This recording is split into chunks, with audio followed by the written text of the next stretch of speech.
welcome to the shootout. We are into round 13 of the Blue Crane Capital Shoot Shield, and Tom Coolican, what a clash we have as our match of the round this weekend. 1v2, Rats versus Easts, leading into the Wallabies on the Nine Network and Stan Sport. It's going to be a huge weekend. These two sides have been lining each other up since the grand final last year, and there's been a lot of sparks and fireworks and player inclusions and exclusions, all those kind of distractions that you want, in the Shoot Shield. And, you add in the fact the Wallabies are playing France immediately afterwards. There's so much to like about this Saturday. It's going to be a rugby day. Certainly is, and the match of the round's been brought forwards. Kickoff's 2:45, and a lot of the clubs are hosting watch parties immediately after their Blue Crane Capital Shoot Shield side finishes. So make sure to get in touch with your club and find out what's going on, because it is the fabric of the game, and we can't wait for this weekend. Similarly, we can't wait to hear what you think of the show. We're looking forward to firing it up over the final 5 weeks of the season. Like, subscribe, let us know how you feel about it, so that we can really just rip in and get stuck in. But this week, our guests, Luke Reimer, a Wallabies player from the Brumbies to the Waratahs, started out at Rats, and he's back with Rats in their Shoot Shield side. Also touching base with Jed Gillespie, the brains trust and the driving force behind their incredible set piece. But Coolo, round 12 reviews, some fascinating results, some high-scoring games. A real arm wrestle, though, in our match of the round, which was Eastwood welcoming Gordon, and it ended Eastwood 7, Gordon 15.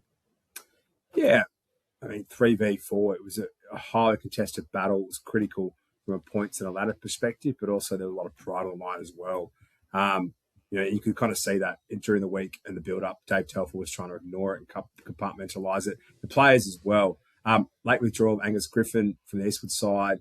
But Gordon, Milan Basson, ruled out in the warm-up. What a curveball that is. Lockie Albert steps in as captain. Horan came off the field 20 minutes in.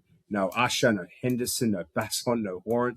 That's 4 of your starting players. It's a very different Gordon side, very different Gordon pack. I thought Gordon did a great job early on, absorbing that Eastwood pressure in the first 10 minutes. Their defence was brilliant, sort of holding firm.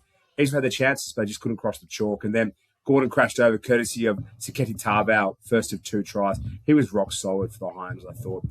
Lockie Albert and Harry Snook did a great job of managing that territory, that field position.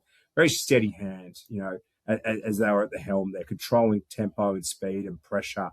They really stepped up, with Basson off the field. They had to. And they certainly did that in spades. 17-minute, Horan goes off. That was a massive, massive loss that I thought. Spink slots a penalty. And then Leo also goes off in the 34th minute. When Borsak comes on, it's an unrecognisable Gordon Pack. And then just on the stroke of half-time, though, Tarval, off repeated penalties, sort of crashed over. Off a lot of work from Conifer and Nacini and Tafanga, who I thought were just brilliant doing the hard work up front. They were sort of absolutely brilliant, at set piece, but also, at the breakdown as well. Really doing the hard stuff up front. 15-0 down at half-time. Eastwood, they needed something to change, and they came out swinging. You could just see the acceleration of speed, acceleration of recycling of possession.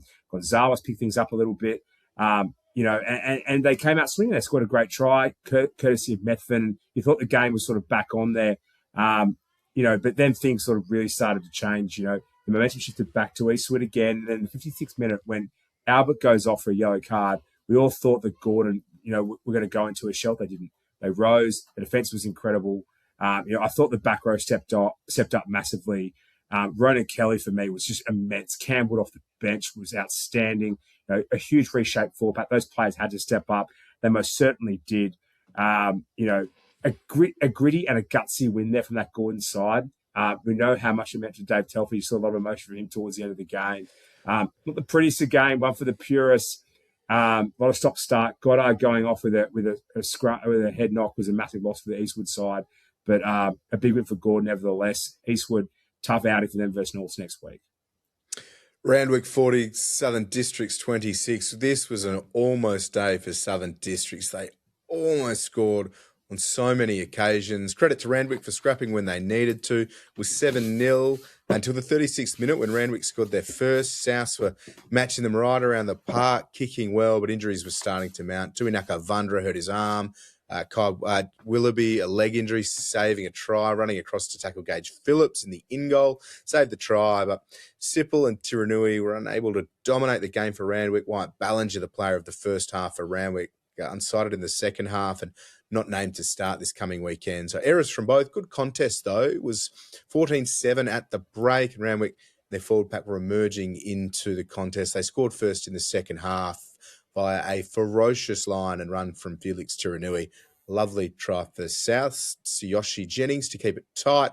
And the physicality and speed and pace got Randwick on top from there. And Eddie Finau naturally relished that. And Johnny Chan scored a trademark hard-running try to help make it 33-14 with 20 to go. Plenty of great offloading and just both sides were really ripping in. Randwick had the edge off the bench when it mattered, though. And Tyler Mabry was fun to watch, a young player again through Randwick with a big, bright future, hopefully.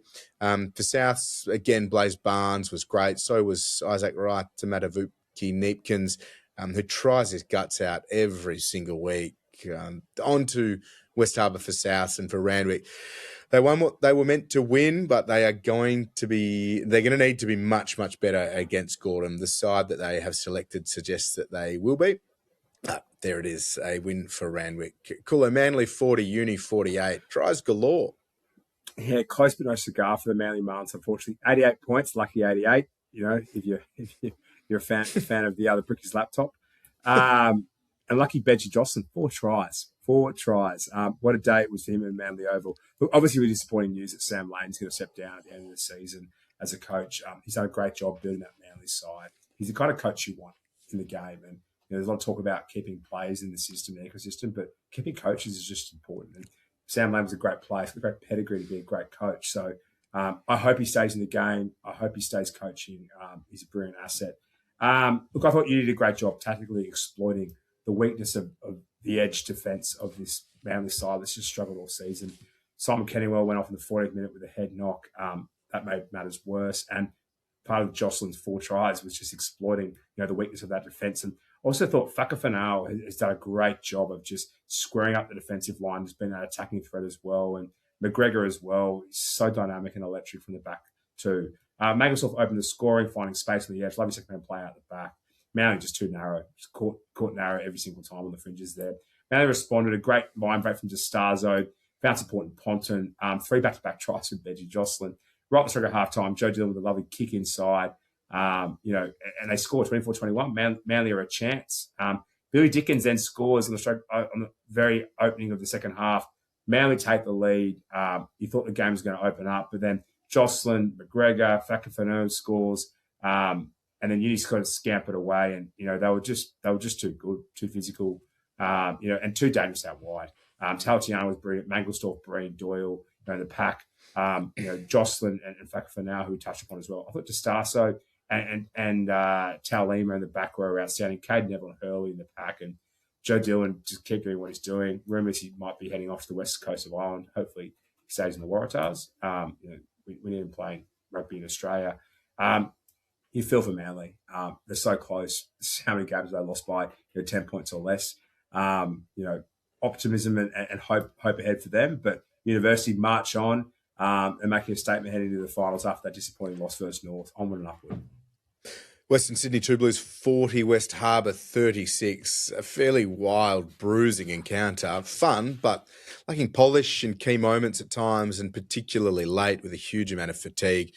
No Pete Samu for West Harbour. He was a late withdrawal, ran the water, ran messages. He was great around the park, just staying involved. Liam Lord scored for the Two Blues after 70 seconds. Lovely line-out move, great strength to beat a handful to score. West Harbour then rolls up the field and Titi Sadawala scores next to the posts. It was 14-7 when Jerry Raniger scored the first of what would be 3 tries for him for the day. The forwards kept bashing and the quick ball was happily capitalised on by quick and skillful backs. Sellers and Hannaford looked as good as they have together this year. Both sides shifted attack really nicely, strong at the breakdown, securing the ball, good handling and contact was high quality at times. And the Two Blues had their foot on the throat late in the first half, and Dolakoto scored off a line-out, while Wests had Kaloma Tangi in the bin, set up a 28-14 lead. West Harbour, though, hit back well. Forwards bashed away. Ranniger and Sellers combine. Ranniger lively and scores his second. A huge try for West Harbour, 28-21 at half-time.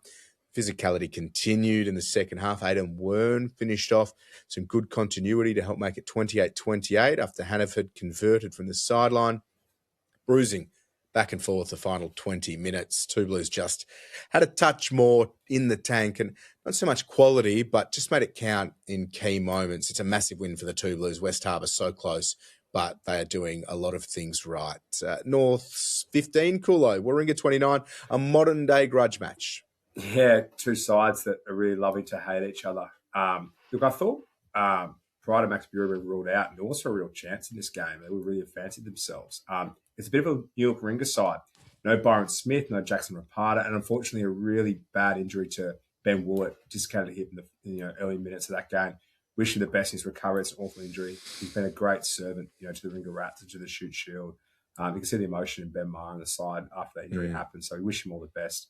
Couple of late changes. Sebastian Zerdiz, Italian age player at under 18 level. I thought he did a great job slotting in, as did Lawson Crichton. And Josh Holmes, credit to him.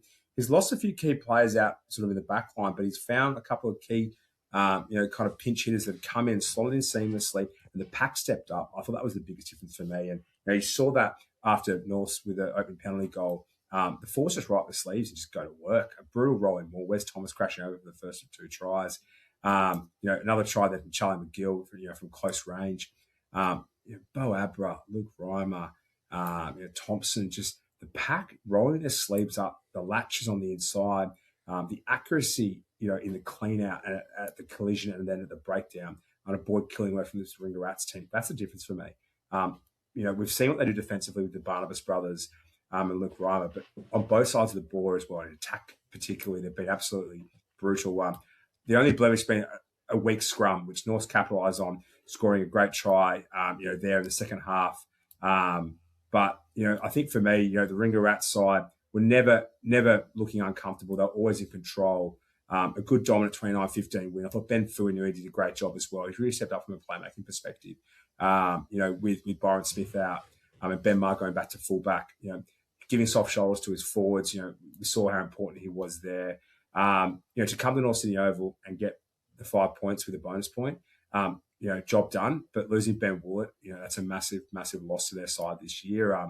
And to get the win, I think particularly as well, with one eye on July 11th at home with Eastern Suburbs, it says a lot about the maturity of this side and the coaching staff, how prepared the team to focus on the job at hand. And that's something which goes unnoticed, I think, a lot too. So, the Warringah Rats, they'll be ready for business this weekend, but they got John done last weekend with 5 points, so they'll be happy with that. Yeah, well said about Ben Willett too. Hopefully that recovery is quick and full and we see him back on the field next year. Hunter Wildfires 0, East 62. A huge win for East, but it wasn't that one-sided as far as the contest went. Two very similar styles. East are just better at it and have a team full of superstars who know each other and each other's games exceptionally well. Wilson and Bowen are brilliant. They've played with each other for years, even though they're so young. Love and Gray are very, very good players and emerging in front of our eyes, but the weapons Easts have just had their way. The recycler ball, crisp support lines, always someone coming around the corner and someone running a great line towards that player too. Wow, at times for Easts. Bowen scored the first try, was good.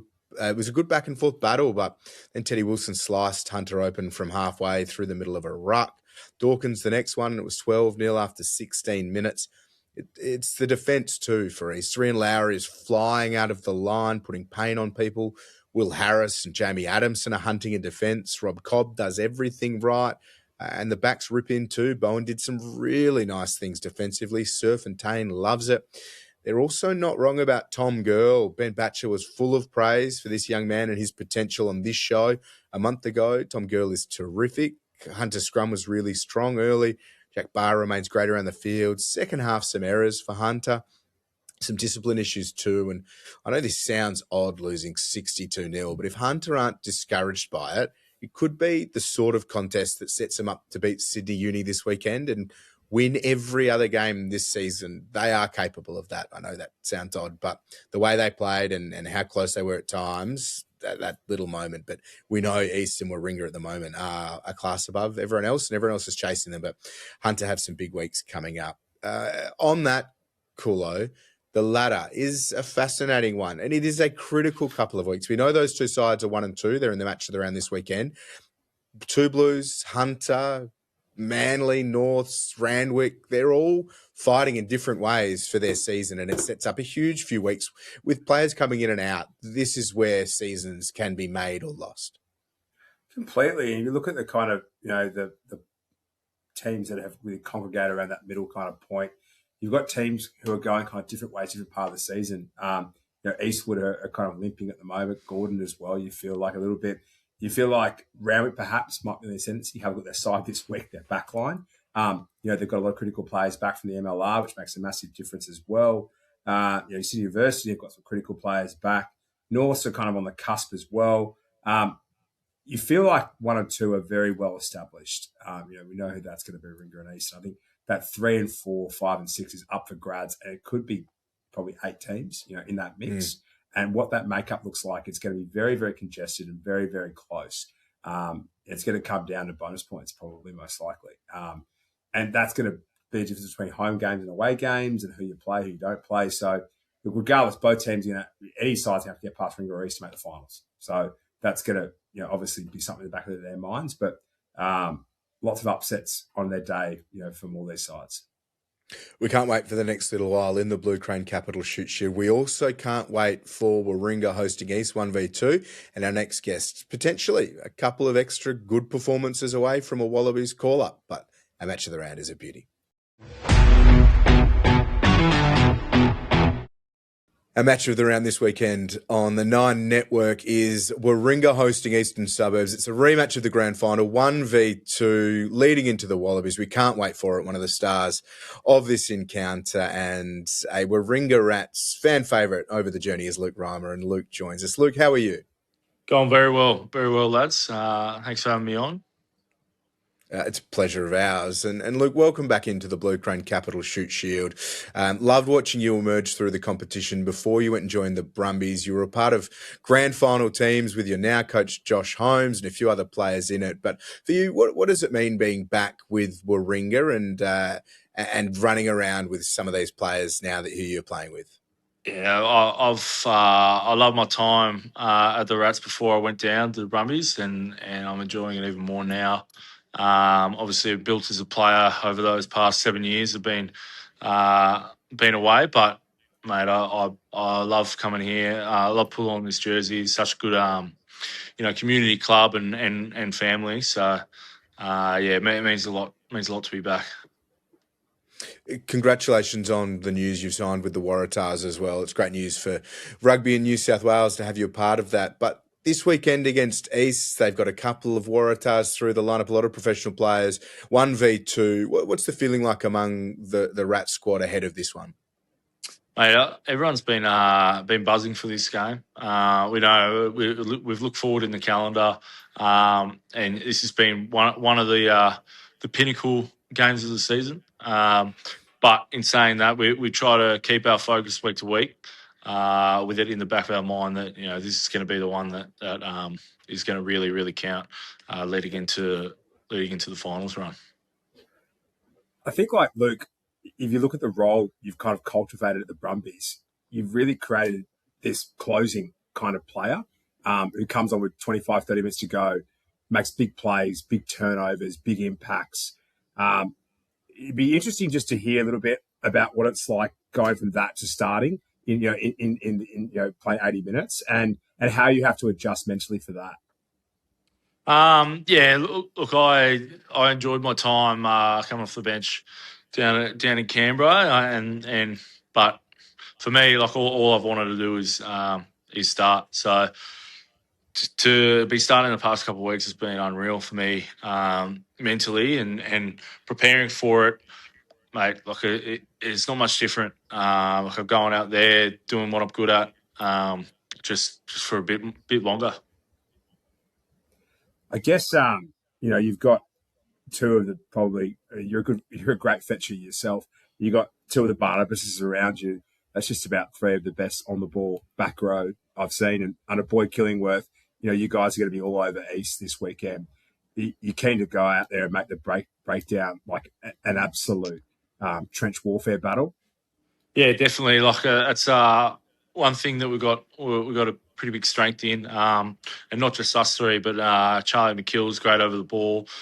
Big Potts has got a couple turnovers this season, so it's something that like we have in our back pocket, and that we'll be using. But we know that we can't be over chasing breakdowns and going out of system to try and get those turnovers. But when those opportunities arise, I'm sure that the boys who are good at that will be pouncing on. I think like East pride themselves on their set piece under Jed Gillespie. Other than the game versus Uni a few weeks ago, they're buoyed sides, set piece and breakdown all year. Jimmy Hockafuna, Jamie Aberson, who's going to be a teammate of yours. What's the feeling like, within the group and the challenge that's ahead of you guys? Because it's going to start and end in the pack, right? Yeah, definitely. I think going into tonight, we know that this game will be won or lost in that forward pack, and especially with the boys who come on towards the end, the impact that they bring off that bench. It's got to be accurate, but it's also got to be uplifting to the performance of all of us. But we know we can be better in a few aspects. We've probably been caught out a little bit in a few scrums. Last week was a good challenge for us around the set piece, but tightening up the ship tonight and going into Saturday, I'm pretty confident with our pack. Luke, a lot's been made about the Barnabases and the success they've had in the competition the past few years, and whether they should be getting a look in at higher levels or whether they can go to that next level. What's your take on the quality that they bring, but also the platform that the Blue Crane Capital Shute Shield can offer players to prove their wares? Mate, I think they're outstanding, both Barnabases. I played with first time I ever played with Zach was when I was 15, and he was 14 playing in a junior gold rep team, and he was one of the best players in our team. They're just goers, and at the end of the day, you'd rather have someone who's going to put their body on the line, 50 times in a game than someone who's got some natural talent. So for me, I think that them launching themselves into possibly getting a selection in a Super Oz side during that September block, that could, if that eventuated, it could be great for both of them. I might have to put a few sneaky words into McCaffrey and the guys at Tars, but they're quality players, and they have earned higher honours. It would just be, the timing of where they can slot in and location wise as well. I guess you touched upon it there, Luke. There's a lot of chatter around WhatsApp groups about who's the next Waratahs coach. A lot of chatter about Bernard Foley and Nick Phipps coming back, and there's a lot of chatter about a lot of different things. How does that affect you? And obviously you're focused on the task at hand being the Shute Shield, but these are a lot of distractions. It's hard not to kind of to weigh in. What's the feeling around the Tars and the group with all this white noise that seems to be going on? Well, mate, I haven't actually been in yet. I'm due to go in probably September for that Super Oz comp. So, yeah, I'm not too sure about what's going on inside the walls, but with the whole thing that's going on, it's something people have got to deal with and get over it. And with a new coach coming in, it's he's got a job ahead of him, and I'm excited to see who it is and what he brings to the table. But for me, with the distractions and whatnot, I'm pretty good occupying myself away from rugby, so I'm not too fussed about that, mate. All I'm thinking about is how good we have it here at the Rats, and we got such a high potential of what we can do this year. On that, Luke, you talk about the balance now for you. You don't have to report into the Waratahs till about September. So, what does the week look like for you, and how do you then impart some of that preparation and just enjoying a bit of relative downtime? You're still running out on Saturday and making the most of it. We know how special it is for you to be playing with the Rats, but what can a period like this do for you and recharging? Yeah, well, I've been down in Canberra for this first half of the week. Still training down there. Mm-hmm. And I'm currently in the process of packing out my house there. So that's been taking up a lot of time with all the admin that comes with that. But like trying to get out early in the week for a round of golf. It's good just to reset the mind. And just get away from rugby for a bit, and then come the back end of the week, start to reel it in and switch on, ready for the weekend. Saturday at Rat Park, East are bringing busloads of people, so they say. What's the message to the local community to get out and support Warringah at home against East this weekend? Oh, mate, we need everyone we can get. The amount of motivation and inspiration that the players feed off when that hill is full. It's immeasurable. So if you're not doing anything Saturday arvo before the Wallabies kick off, then Rat Park's your place to be. We love it, Luke. We know the clubhouse will be rocking afterwards as well. Everyone's sticking around for the double header, as we'd like to call it, of course, involved with the Blue Crane Capital Shute Shield. It's great having you back in the comp. Loved seeing you emerge through it and do what you've done. Congrats on the Brumbies, being cat with the Wallabies, and we can't wait to see what you can do over the next little while before joining the Tars. Thank you. Thanks for having me on, guys. Appreciate it. As we've just spoken to Luke Reimer, our match of the round this weekend on the 9 Network is Warringah hosting Eastern Suburbs. Rematch of last year's grand final, and joining us now is East forward coach Jed Gillespie. Jed, thank you as always for your time. How are you? Good, lads. Thanks for having me. A real pleasure of ours. Jed, I'd love to start with Rats this weekend. They are flying at the moment. It's 1v2 this weekend. Pittwater Rugby Park leading into the Wallabies. We're all very excited. But from a forward pack perspective, that is where they set their tone. What's the feeling like at East at the moment ahead of Saturday? I think that there's an excited feeling. We've had a good little block here after sort of a disappointing uni game. And we know that I suppose Rats are the standard over the last 2 years. It's sort of been us and them going head to head. So we're very excited. I think the lads are sort of the end of a little block for us. So they're very, very keen to get out there despite the crowd probably not in their favour. They're very keen. Their forward pack is so deep. We know that the Barnabases are great, but up front with their forward pack, Wes Thomas is great, Sam Thompson in the second row. There are stars right throughout, including Luke Reimer. What's the main focus for you and your forward pack this Saturday? I mean, there's two major areas. Like, obviously, they've picked a fetching back row. So between the two Barnabases and Reimer, I think they're responsible for 30 pilfers or something like that. So by far and away leading the competition between the three of them. So got to neutralise that to any level we can. It's obviously very difficult because they're very good at it, but we need to try and retain the ball, and then it's A-zone for us. So we just need to execute in A-zone. So more time, obviously scoring more tries is great, but just recycling that ball so we can play in A-zone and ground and pound. I guess there's a couple of new faces, Jed, but I wanted to touch upon the cohesion and the combinations. I don't think it's any surprise that the reason that East and Warringah are top of the table is it's the same group, the same names that are back this year. Cobb, Lowery, Boxer. Tell us a little bit about the nucleus of your forward pack and what it means to you guys, particularly at a set piece.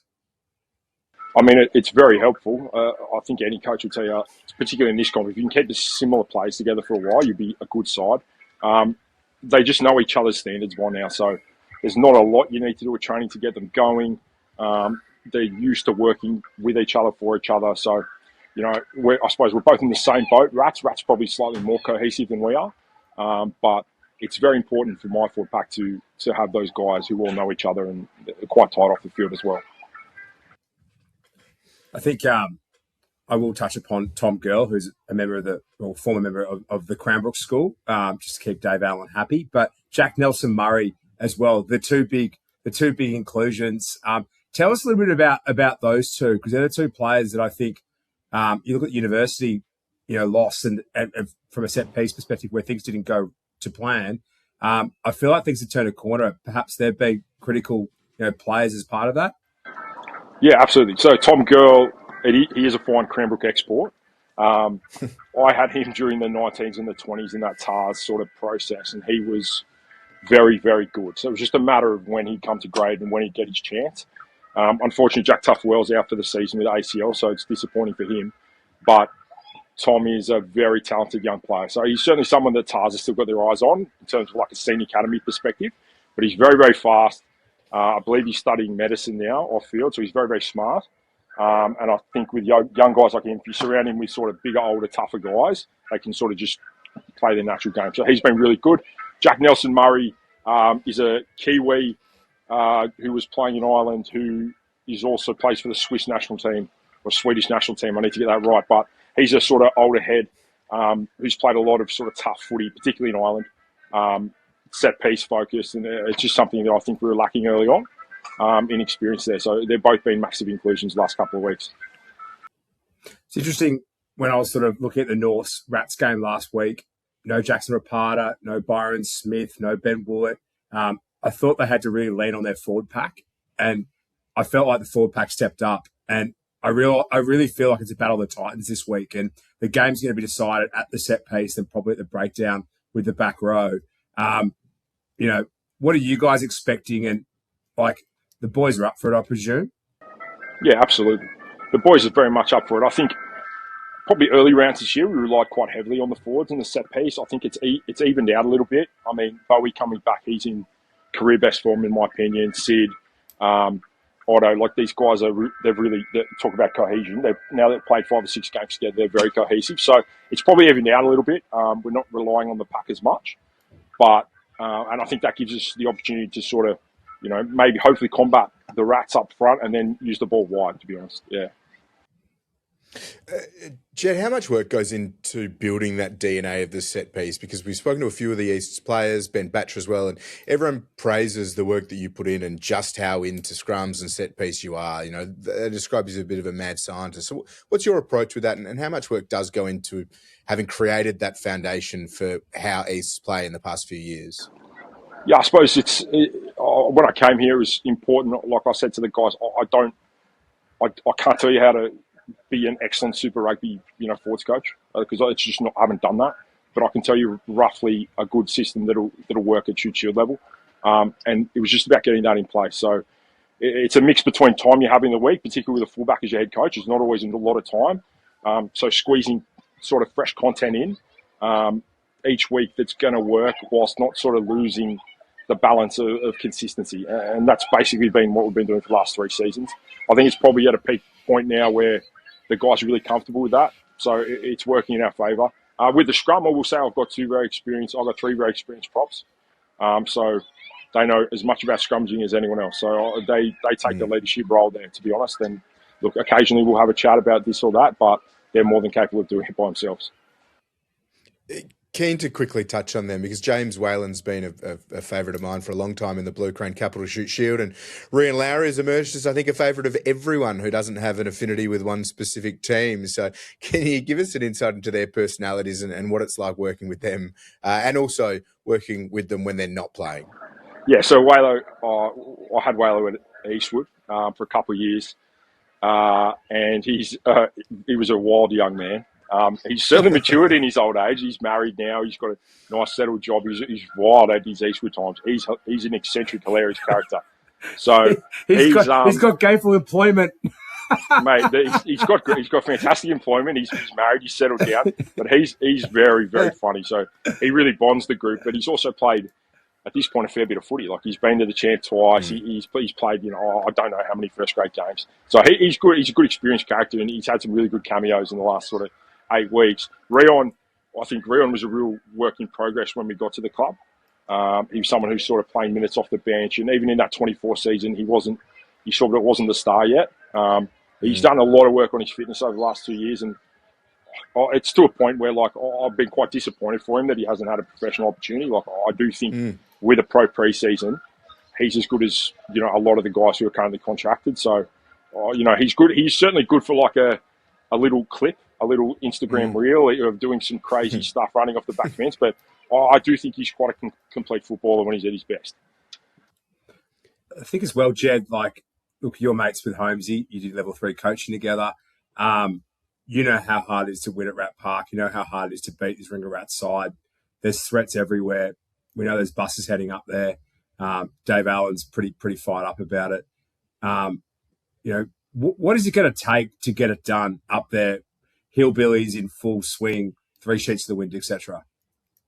Yeah, it's funny. Like, I suppose it depends what motivates you. I didn't mind the Hillbillies when I played. I don't know how you felt, Cooler, but sometimes when you're down and you're tired, a couple of guys having a few beers yelling at you is exactly what you need to get going. So I don't mind that perspective for the guys. It's because it gives you a bit of a backs against the wall mentality, which is hard to have. It depends if you're Jared Barry and Dave Harvey in a stink with them, Gordon versus the Rats in a semi-final. I don't know if you guys have that footage, but you need to pull that up because that was I think I was in year 11 when that happened. I remember watching that, going, "Goodness me!" But I don't mind that. It's hard when you're sort of 11-1 coming out at home to be backs to the wall. So like getting a chance to go away, you're playing the team coming first, you're coming second. Sort of, I don't know. The narrative is it's very, very difficult. And it will be difficult, but that's a cohesive thing for us. That'll bind us.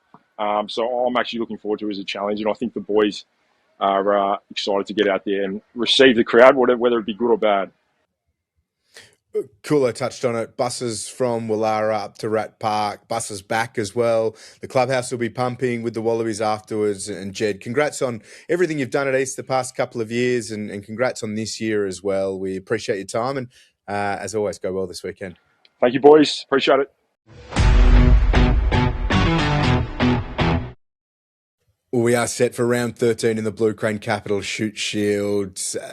Easts head to Warringah, Tom Coolican. It's a curtain raiser or a double header, depending on how you want to look at it. Ahead of the Wallabies, and as mentioned, make sure you check what your local club is doing. Get out and support all grades, but of course the Wallabies and France too. But this is a beauty. The grand final rematch, 1v2, the two best sides on paper and as far as form goes in the competition. Well, I mean, it's kind of rare that you have the two grand final sides from last year lining up again, and it's been singled out from a long time ago that this was going to be our two heavyweights going toe-to-toe. This is your Ali versus your Fraser. East, an unchanged side, 1-15, which is, a dream for a coach, in many senses. Particularly heading up to Rat Park, it's hard to win up there. It's school holidays. The Wallabies are playing. It's going to be a Bluebird day. It's going to be a hostile environment, but this East side, I think, they know each other.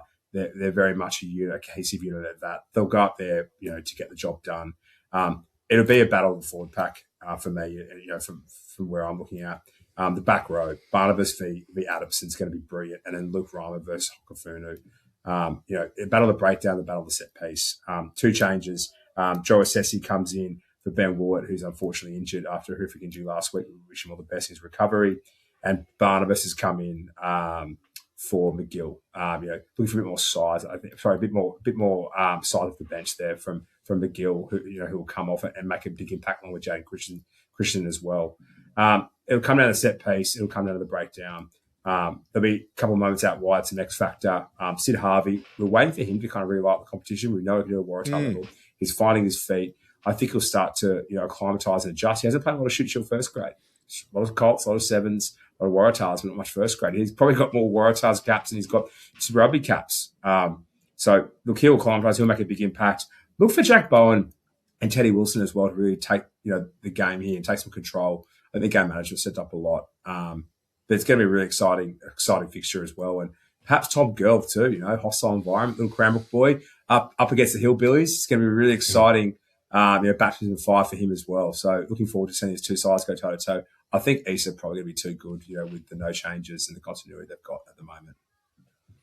2:40 p.m. coverage starts on the Nine Network for this one. Kickoff 2:45, the earliest start time. So take note of that. Manly versus the Two Blues at Manly Oval, 3 p.m. Stan Sport.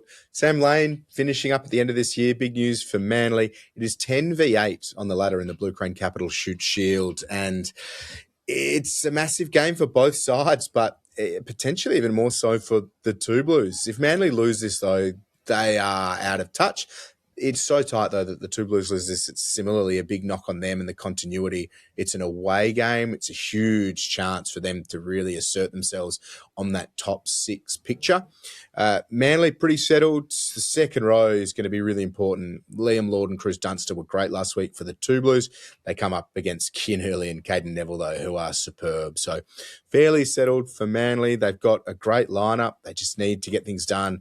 Manly Oval, a tricky place to go and visit and play. So advantage the way the Marlins that way. But for the Two Blues, their forward pack is massive. They're mobile. They were great last week. And the back line, Suisui and Basilala were good, but I'm really keen to see Madaeli find his form in the Blue Crane Capital Shute Shield and dominate. A change in the centres. There's no Tetemaki, so Visania and Carter Veiga start. Fascinating contest. Toss a coin before it starts, but I potentially favour the Two Blues in this one, just with what's on the line. If they can't win and get the job done away from home, it starts to become a bit of a home ground picture for them, doesn't it? So huge clash for the Two Blues. And then Kulo, we roll on. Randwick hosting Gordon, 3 p.m. Coogee Oval. It is Indigenous round and Narragilly Day at Coogee Oval. Randwick's first grade team is wearing a special jersey designed by Dylan Peach. He'll be playing in the Wallabies fixture after this. And from a Randwick perspective, out of the 14 Indigenous Australians to play for the Wallabies, 7 of those have been a part of the Randwick Football Club. So a lot to celebrate and a big clash as far as the ladder goes. Randwick versus Gordon. Coogee Oval, 3 p.m. Absolutely.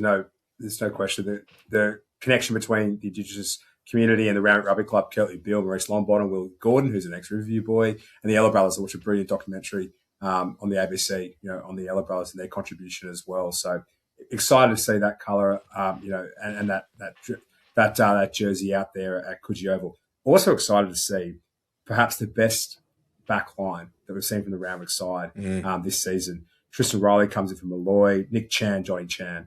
That's the dream team. You've got that right balance fine for this Randwick side. You've got the ability of the Chan brothers to get over the advantage line, generate quick ball. Then Tristan Riley, Matthias Jensen, and Gage Phillips on the outside. Just stretch sides east to west as well. This is the balance that this Randwick side has been desperate for all season, and they go for that punch in the centres as well. Bellinger out. That's a big loss. Houston comes in. Missing Bellinger, the breakdown is going to be a massive loss there. 3v6, two sides desperately need to win from a momentum perspective. No Barrett, he's off in New Zealand. No slashes in the front row. Kalia for now and Poata, all veterans at this level. Usher comes in for Leo, so that's a big in. Cam Wood starts. I think you don't lose much there from Horan, and Milan Basson is in as well. It's an unchanged Gordon side.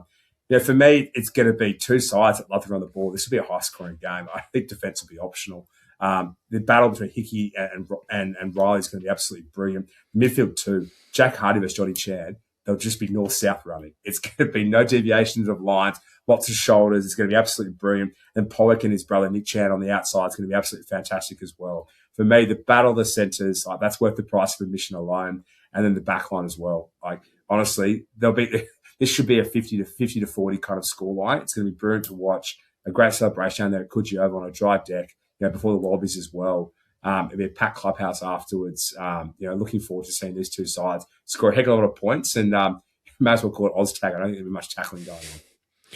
We're looking forward to that, and I'm really looking forward to this next one too. It's not the match of the round, but it's one I can't wait to see. Southern Districts versus West Harbour at Foreshore, Tynan Motors Park for back to South States. Free entry for everyone, so get out there and support. West Harbour fans get across. Everyone in the local area for South get there too.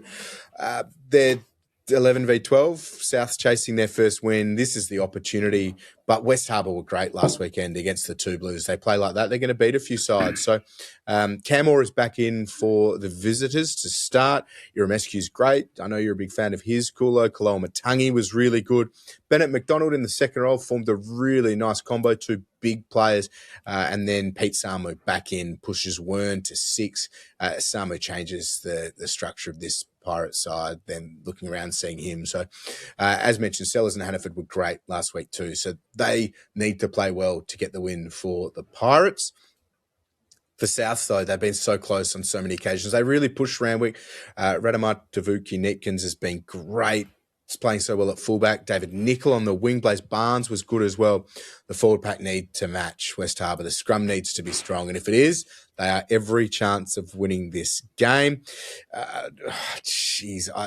Hard to pick, so I'm not going to, but it'll be a fascinating encounter. They both love to score points. The forwards love to work hard. So looking forward to this.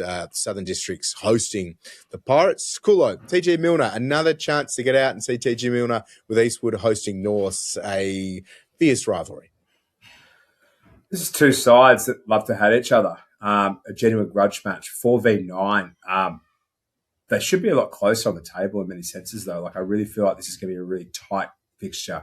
3 changes in that Eastwood side. They're limping after a tough loss to Gordon. Like a loss that would have really stung, against Dave Telfer and Ford. Their former teammates, that are starting that Gordon side. Goddard, massive out. Rosada comes in. Methven goes out with Griffin coming in the back row. And then Broderick Evans and Necessin have swapped over as well. Kitchen is out. Martin comes in at hooker. Hooper is out. He is off to New Zealand to play the NPC with Sam Shepherd, former North's Colt. And he spent time in the Japanese competition as well, in the top league over there. And McDonald's out with Seamus Smith coming back in. Look, I think the real point of ascendancy for this North side is going to be the set piece and the scrum. You've got a high-quality scrummaging front row. You have no Goddard at tight head prop. I think the scrum will be on roller skates early. If Eastwood can minimise the collateral damage of a scrum going backwards by not making mistakes, not knocking on, lineouts being straight, all that kind of execution, and minimise the amount of scrums. We saw the Wallabies game last week. There were only 2 scrums in the first half. If Eastwood's able to minimise the amount of scrums, then I think they're a chance. If it turns into an arm wrestle scrum-a-thong, North are just going to roll them. North, we saw their scrum last week versus Warringah Rats. They have one of the best forward packs in the competition. Sifra Moni and Brady Dawson, they're top-level Super Rugby quality props from a scrummaging perspective. Also, without Max Bury, that's 2 weeks away, I've been told by Coach Beer. They're going to have to rely a lot on that outside channels. Nathan Russell I thought was brilliant last week. Callum Circus, Shane Wilcox. Their outside backs are going to have to really step up and be counted here. 4v9, massive game for North. So they want to stay in touch with the competition. They're going to win this week. Simple as that. They can do it. They had a big win versus University a couple of weeks ago. Lost versus Warringah. Massive for their season. Eastwood, I think, though, will struggle. It all means so much at the moment in this next fixture to round it out. In round 13, Uni hosting the Wildfires 5v7. Uni all of a sudden knocking on the edge of the top 4, and Hunter find themselves outside of the top 6. So for both teams, big encounter. Uni can stamp some authority on the competition and show that they're a big chance of shaking things up, and Hunter need a win to just keep rolling on after that huge loss against East. So a tough trip to University for Hunter. They've got quality. The forward pack's been great. Taylor Laver's enormous. Kinney and Aish Gillard in the second row. But you look at this Uni lineup, Flower Fainga at hooker, Darcy Breen, Paddy Tagg, the props, Matt Phillip and Jack Regan in the second row, Doyle Mangelsdorf and Cervelli. It's a massive forward pack, and that really nullifies Hunter's strength. And then Schmood and Fowler. I know you're a big fan of those two, and that settled partnership now and what they can do to control the game. And at home too, they need to do it. Jocelyn and Morrison, Bullman, Whakafanua, and then McGregor, who is emerging as a university player now and finding his form. The bench will be good for Uni too. So you can't not see them as favourites in this one, but Hunter have the ability They're going to have to do a lot right against Uni, though, who are really starting to show what they can do, but certainly inconsistent. So Hunter will take a little bit of solace from that. But coolo, round 13 coming up in the Blue Crane Capital Shute Shield. Not long to go now before we're into that final few rounds. Get your club, have a look what they're doing ahead of the Wallabies fixture, but membership packages as well. Have a look at those. Lunches are coming up, a big event. So much to look forward to, and I know you're excited about this weekend too. Completely. I was texting Zach Beer before talking about how we're coming to a really exciting part of the season, and this is it. Like, the business end of the season into finals, those real pointy games that count. So looking forward to the high quality rugby that we've got, on show, and the Super Rugby players that are back making the competition even better. Remember to like, subscribe to the show. We'll keep bringing you a whole heap of interviews and analysis and chat about the Blue Crane Capital Shute Shield and rugby beyond. But match of the round, Warringah versus East, 1v2 on the Nine Network. We can't wait for it Saturday afternoon. We'll look forward to your company again soon.